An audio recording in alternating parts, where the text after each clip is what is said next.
Hello guys, welcome back to my channel. मैं आज बात करना चाहती हूँ एक फेसबुक कमेंट सेक्शन के वॉर के बारे में जो मैंने कल किया एक बंदी के साथ।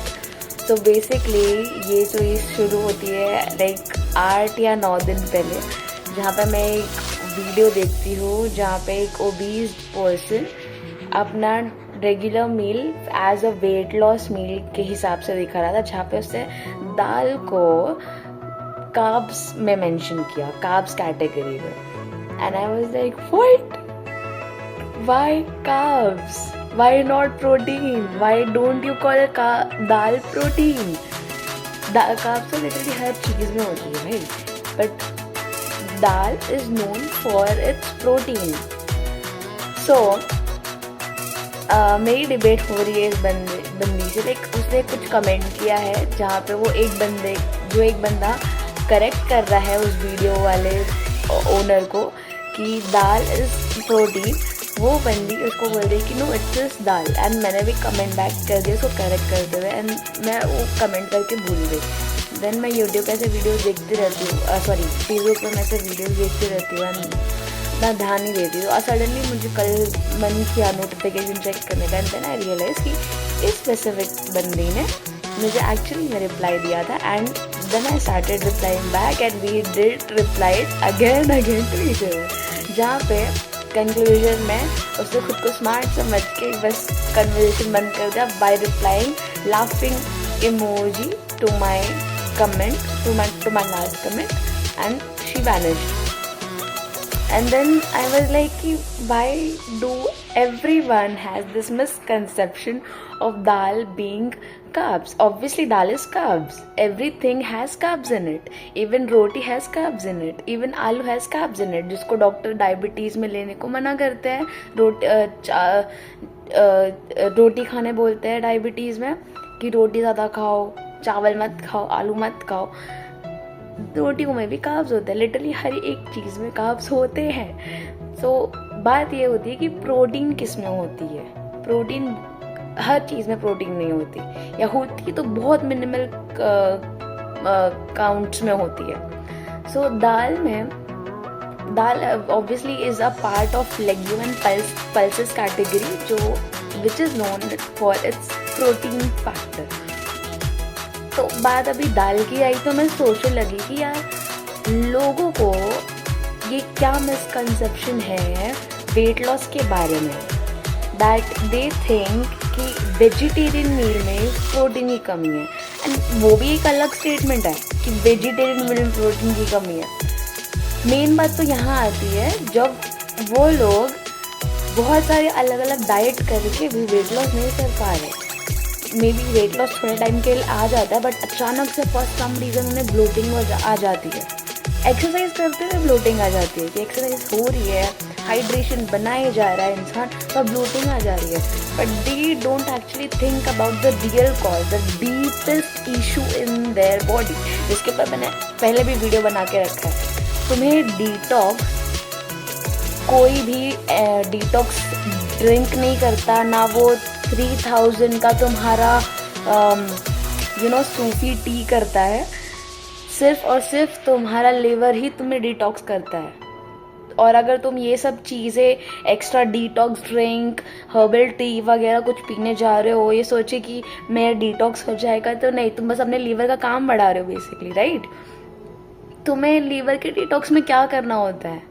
लीवर के डिटॉक्स में तुम्हें सबसे पहले सिंपल डाइजेशन वाला खाना खाना होता है, जैसे कि vegetarian meals, vegan meals, specifically non veg बंद करना पड़ता है क्योंकि वो हार्ड टू ब्रेक डाउन है। You have to understand that.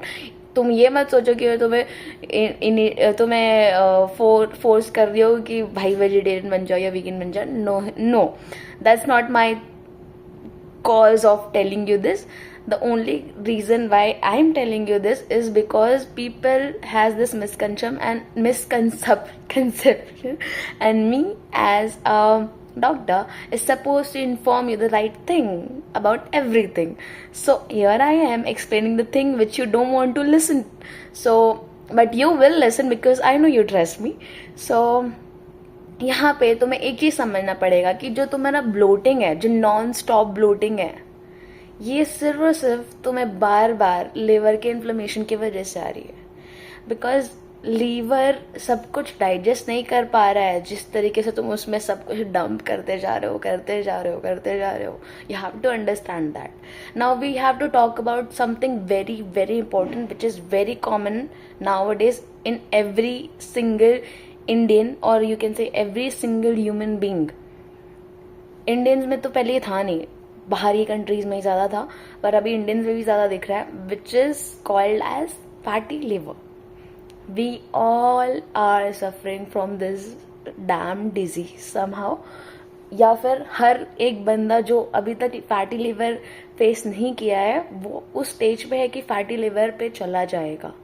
कुछ लोग तो ऐसे है कि जो फैटी लिवर से लिवर सिरोसिस पे जा चुके हैं।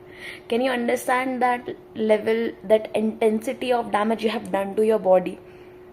ये एक दो दिन में नहीं होता, एक दो महीने में नहीं होता, एक दो साल में नहीं होता, इसको सालों लगते हैं। इस सालों का डैमेज है, सालों का नॉनवेज फूड है जो तुम्हारे बॉडी में स्टक है, या जो तुम्हारी लिवर ब्रेकडाउन, या कह सकते हो कि सालों का शुगरी फूड है जो तुम्हारी बॉडी ब्रेकडाउन कर करके लिवर ब्रेकडाउन कर करके पक गई है। सो अभी अंडरस्टैंड करते हैं यहाँ पे कि फैटी लिवर कैसे होता है एंड कैसे ये तुम्हारे वेट को रिस्ट्रिक्ट कर रहा है। अगेन मैं तुम्हें fatty liver and weight gain का लिंक समझाती हूँ। फर्स्ट ऑफ ऑल कि कैसे तुम समझ पाओगे कि जिस बंदे को फैटी लिवर नहीं है उसका वेट गेन से क्या लेना देना है। वेट गेन तो कोई भी रीजन से हो सकता है, सोनली एक रीजन से होता है जब तुम्हारा लिवर सही तरीके से उसको तुम्हारी बॉडी को डिटॉक्स नहीं कर पा रहा है, जब तुम्हारा मेटाबॉलिज्म वीक है। Metabolism as in your liver, that's it. So liver का काम है बेसिकली ग्लूकोज को स्टोर करना, एक्स्ट्रा ग्लूकोज जो बच जाता है उसको स्टोर करना, एंड जो वो स्टोर कर पाता है उसको स्टोर करने के बाद जो ग्लूकोज बचता है उसको वो फैट में कन्वर्ट करता है, ताकि वो क्योंकि उसकी भी एक लिमिटेशन है ना, एट द एंड वो भी कितना काम करेगा, काम कर करके थक जाता है। सो उसका भी एक लिमिटेशन है। सो उसको ग्लूकोज स्टोर करने के बाद उसका एक लिमिटेशन होता है, जो क्रॉस होने के बाद उसको बाकी बचे हुए ग्लूकोज को फैट में कन्वर्ट कर देता है, जो एट द एंड फैट वाले एरियाज जैसे कि हमारे आर्म्स या थाइस या लोअर बेली में जाके फिट हो जाते हैं। फर्स्ट ऑफ ऑल जब ये ग्लूकोज बनता है तो कुछ हिस्से सेल्स लेते हैं, कुछ अलग अलग ऑर्गन्स लेते हैं, थोड़ा सा ब्लड स्ट्रीम लेती है, जो बचा हुआ उसमें से ग्लूकोज रहता है वो आता है लिवर के पास। फिर उसमें से लिवर चूज करता है कि भाई इतना मेरा हिस्सा, बाकी का मैं इसको फैट में कन्वर्ट कर दूंगा। अभी इसको फैट में कन्वर्ट करने के बाद तुमने वापस से शुरू कर दिया शुगरी ड्रिंक पीना, शुगरी ड्रिंक या कुछ भी, लिटरली कुछ भी जिससे भी ग्लूकोज बनता। ग्लूकोज किससे बनता है? कार्ब से। सो कुछ भी, जो भी तुम खाते हो, जो भी तुम लिटरली खा रहे हो, कुछ भी चीज अगर वो एक्स्ट्रा ग्लूकोज बना रही है, एक पॉइंट पे लिवर थक के बोलेगा कि भाई, पहले वो स्टार्ट करता रहेगा, देते रहेगा, फैट बनाया, ट्राइग्लिसराइड्स बनाते जाएगा, उसको आगे फॉरवर्ड करते जाएगा फैटी डायरेक्शन में, जहाँ पे फैट स्टोर होता है उस डायरेक्शन में, एंड बनाते एट द पॉइंट वो थक जाएगा कि भाई मेरे पास ऑलरेडी इतना सारा काम है डाइजेशन का, इतना सारा फूड बचा है अभी ब्रेक डाउन करने के लिए। अभी तो तूने वॉफल खाया था, अभी तो वापस से शॉर्मा लेके आ गया, अभी मैं उसको भी ब्रेक डाउन करूंगा, तो अभी मैं वापस से इसको स्टोर कहाँ करने बैठूं। तो अभी ट्राइग्लिसराइड्स को वो फैटी डायरेक्शन में भेजने की जगह पे, जहाँ पे फैट स्टोर होता है उधर भेजने की जगह पे, अब वो खुद में ही फैट्स को स्टोर करने लगा है। That leads to fat decomposition over the liver. Yes, literally fatty liver means actually में fat का decomposition over the liver. It is exactly what it sounds like. So imagine तुम कहीं बाहर जाने को रेडी हो गए और तुम्हारी मम्मी अचानक से दरवाजे पे आके खड़े हो जाए कि नहीं तू नहीं जा सकती, कैसा लगेगा? That's what liver does, that's what fat does to liver when वो अपना काम कर रहा हो। वो ऑब्स्ट्रक्ट करता है डाइजेशन के जूसेस को, डाइजेशन को, इनफैक्ट ब्लड फ्लो को ऑब्स्ट्रक्ट करता है वो। सो नाउ यू अंडरस्टैंड ये कैसे होता है। ये एक दिन में नहीं है, ये 2 दिन में नहीं है, आई एम टेलिंग, ये 1-2 साल में भी नहीं है, ये सालों की मेहनत है। लिवर बहुत कोशिश करता है कि तुम्हें ना हो ना हो ना हो, बट तुम उसे मजबूर कर देते हो यार, वो उसको करना पड़ता है ये। अब पॉइंट आता है कि तुम इस पर वर्क कैसे कर सकते हो। ऑब्वियसली सबसे पहले तुमको डेयरी छोड़नी पड़ेगी, सबसे पहले तुमको नॉनवेज छोड़ना पड़ेगा। देखो, मैं यहाँ पे कोलेस्ट्रॉल का बात अब तक कर भी नहीं रही हूँ। ये cholesterol is a complete different story right now. ये सिर्फ और सिर्फ उस फैट की बात हो रही है जो लिवर के पास डिकम्पोज हो रहा है, not about the fat which is getting deposited inside the blood vessels. वो एकदम ही अलग है बात। वो सोचो, अगर वो भी साथ में है तो सोचो कितना कॉम्प्लिकेटेड प्रॉब्लम बन जाता होगा इंसान का। उस पर तुम जाते हो एलोपैथिक डॉक्टर के पास, मेडिसिन लेते हो।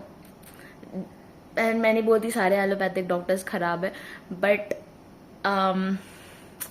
एलोपैथिक मेडिसिन खराब है, जो ड्रग्स तुम ले रहे हो वो खराब है। ऐसे सिचुएशन में जो कि लाइफस्टाइल डिसऑर्डर है स्पेसिफिकली, उसको लाइफस्टाइल चेंजेस से ही ठीक किया जा सकता है। बट तुम क्या करते हो, तुम ले लोगे 600 mg की कोई दवा जो तुम्हें हेल्प करे, तुम्हारे लिवर को फोर्स करे मे बी काम करने के लिए, या फिर वो फैट को जलाने का काम करे।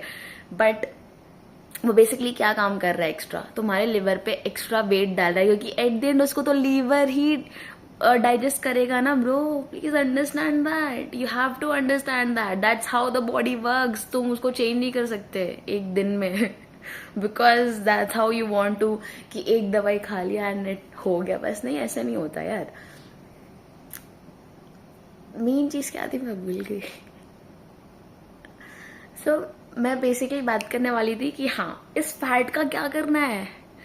तुम्हारे बॉडी में 3 टाइप के फैट्स होते हैं, white fat, brown fat and beige fat. So white fat is the fat जिससे तुमको टाटा बाय बाय बोलना है। Brown fat is the fat which is the one you want in your body, and ये वो fat है जो automatically burn भी होता है, खुद से बर्न होता है जब उसको यूज करना होता है। मतलब जब ग्लूकोज की तुम्हारी बॉडी में कमी हो जाती है तो ये फैट ही कार्ब्स में कन्वर्ट होके तुम्हें ग्लूकोज में कन्वर्ट होके एनर्जी देता है। So that's what brown fat is. बीज फैट क्या है, वाइट फैट जिसको हम ब्राउन फैट के जैसा एक्ट करने को लगा रहे हैं थ्रू एक्सरसाइजेस और थ्रू डाइट्स। तुम बॉडी में कुछ चीजें ट्रिगर कर रहे हो खुद से, जो उस वाइट फैट को तुम्हारी बॉडी रूइन करने की जगह तुम्हारी बॉडी को हेल्प करने पर मजबूर कर रहा है। Yes, that can happen, body is mystical. So you can do this, I can do this, everyone can do this, so you have to do this too if you want to stay alive. Try doing this, try changing your diet for a while. तुम्हें हमेशा के लिए vegetarian बनने की कोई जरूरत नहीं है, just because I'm saying। मेरा सिर्फ ये मोटिव है कि अगर तुम्हें पता है कि तुम्हारे पेट का सिचुएशन इतना बुरा है, तुम्हें थोड़े टाइम के लिए वेजिटेरियन जरूर बनना चाहिए, तुम्हें थोड़े टाइम के लिए वीगन जरूर बनना चाहिए, बिकॉज डेयरी मीट इस सेम वे में हार्मफुल, लाइक उतना ही हार्म करेगा। पहले के टाइम पे डेयरी इतने हार्मोनल चेंजेस के साथ नहीं होते थे। आजकल के डेयरी में बहुत सारे एडिशनल हार्मोन्स है जो उन गायों को दिए गए थे। सेम गोज विथ मीट, उन्हें भी हार्मोनल चेंजेस होते हैं। So you know what you have to do now. Indication मैं बता देती हूँ एक बार कि तुम्हें क्या फीलिंग होगा, जिसमें मतलब क्या सेंसेशंस है तुम्हारी बॉडी में, जिसके बाद तुम्हें समझ में आएगा कि हाँ भाई मेरे तो लग गए लिवर के। अगर तुम पहला इंडिकेशन ये कि अगर तुम ये मेरा वीडियो देख रहे हो और उसको बहुत रिलेट कर पा रहे हो, देन यस तुम्हारे लिवर के लग गए हैं। But yes you can save it, तुम अभी भी जिंदा रह सकते हो बहुत लंबे टाइम तक if you work on what I am saying. So अपने लिवर को थोड़ा इन्फ्लेमेशन कम करो। पहले तो अगर तुम्हें खट्टी डकार आ रही है या फिर डकार आ रही है, लाइक एक डकार आना अलग बात है खाना खाने के बाद, बट इरीजनेबल डकार आना इज टोटली डिफरेंट थिंग। अगर तुम बिना प्रेग्नेंट हुए भी प्रेग्नेंट दिख रहे हो, दैट सेकेंड थिंग। अगर तुम्हें ऐसा लगता है कि यार हैवी हैवी फील हो रहा है, भूख लगती है पर ऐसा लगता है यार हैवी फील हो रहा है, बिना खाए हैवी फील हो रहा है, हल्का नहीं लग रहा है मुझे, या कभी कभी लेटने पर सांस लेने में दिक्कत होती है, इनफैक्ट कभी कभी भागने में भी सांस लेने में दिक्कत होती है, because your tummy when inflamed or bloated compresses your diaphragm causing the compression on your lungs। Hindi में या सरल शब्दों में तुम्हारे लंग्स के ऊपर ये दबाव पड़ता है जिसके वजह से तुम सांस नहीं ले पाते हो, आई मीन ठीक से सांस नहीं ले पाते हो। तो ये करना जरूर काम करेगा, बट तब काम करेगा जब तुम्हारे लंग्स ठीक से खुल पाए। बट जब तुम्हारे लंग्स पे नीचे से ही प्रेशर है तो उसको ठीक से खोल नहीं सकते। उसको खोलने के लिए सिर्फ और सिर्फ एक जरिया है कि तुम नीचे का गेट खोलो। वो कैसे होगा? तुम्हारा खाना ठीक करके एंड तुम्हारा एक्सरसाइज करके। खुद को इंसुलिन रेजिस्टेंट मत होने दो। तुम जब बहुत लंबे टाइम तक एक्सरसाइज नहीं करते हो, तुम बैठे रहते हो, तुम्हारा ग्लूकोज ब्लड में भी घूमने लगता है, तुम्हारी बॉडी को पता ही नहीं चलता है कि कितना फ्री ग्लूकोज घूम रहा है। लिवर तो शांत पड़ ही गया है, बट ब्लड में भी घूम रहा है वो ग्लूकोज, समझ रहे हो? क्योंकि तुम्हारे इंसुलिन को पता नहीं है कि वो ग्लूकोज घूम रहा है। तुम्हारे इंसुलिन को तुम्हें एक्सरसाइज करके जगाना पड़ेगा, ट्रिगर करके जगाना पड़ेगा, कि बताना पड़ेगा कि that glucose is existing. And you will do it by how? By not going to gym, by doing yoga. Try doing yoga. Yoga is the best. But yes, you can do the gym as well. But मेरा preference yoga है, so I was just suggesting, you know. So if you like the video, like, share, comment. मेरे को और updates दो कि मैं कितने अच्छी वीडियोस बना सकती हूँ, क्या क्या टॉपिक्स बना सकती हूँ। Do let me know anything about my video. Good, bad, I take everything as feedback. And subscribe to my channel and do share.